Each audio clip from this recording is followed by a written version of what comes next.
Tila hindi nagustuhan ni Senador Jinggoy Estrada ang mga biro kanina ni Senator Rodante Marcoleta sa pagdinig ng Senate Blue Ribbon Committee tungkol sa mga umunoy maanumalyang flood control projects.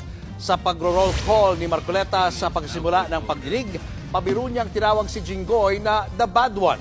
Pabiro ring inambahan ni Jinggoy si Marcoleta matapos niyan.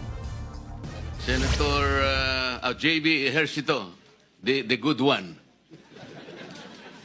Senator Jinggoy Estrada, the bad one came at 9:09.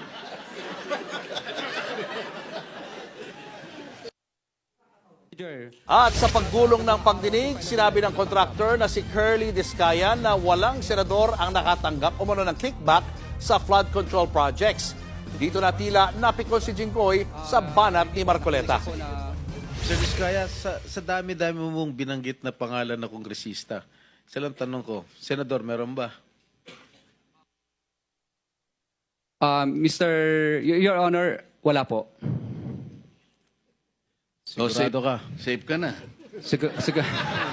Sigurado po. I resent that statement, Mr. Chair. I resent that statement. Safe ka na. Okay. Diba? Your Alam mo naman, biro lang naman yun eh. Wala yun, wala yun. Mr. Chair. So,